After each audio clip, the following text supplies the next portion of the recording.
সব শেষে আল্লাহর হাবিব সাল্লাল্লাহু আলাইহি ওয়াসাল্লাম সুপারিশ করার অনুমতি পাবেন, যেদিন কেউ সুপারিশ করতে পারবে না। সবাই বলবে নফসি নফসি নফসি নফসি, থার থার করে কাঁপবে। এক একজন নবী, ইব্রাহিম আলাইহিস সালাম, ঈসা আলাইহিস সালাম, মূসা আলাইহিস সালাম থার থার করে কাঁপবে। আর আল্লাহর হাবিব সাল্লাল্লাহু আলাইহি ওয়াসাল্লাম ওই মাকামে মাহমুদে সিংহাসন ফেলে দিয়ে সেজদায় শুধু কাঁদতে থাকবে, আর সেজদার মধ্যে বলবে উম্মতি উম্মতি উম্মতি উম্মতি। হে আল্লাহ, আপনি আমার গুনাহগার উম্মতকে বাঁচান। আল্লাহ, আপনি আমার গুনাহগার উম্মতকে বাঁচান। আল্লাহ, আপনি আমার গুনাহগার উম্মতকে বাঁচান।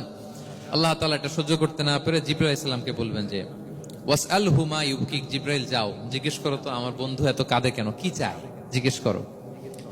তো আল্লাহর হাবিব সাল্লাল্লাহু আলাইহি ওয়াসাল্লাম বলবেন আল্লাহুম্মা উম্মতি উম্মতি, আল্লাহ আমার উম্মতকে বাঁচান, আমার গুনাহগার উম্মতকে বাঁচান।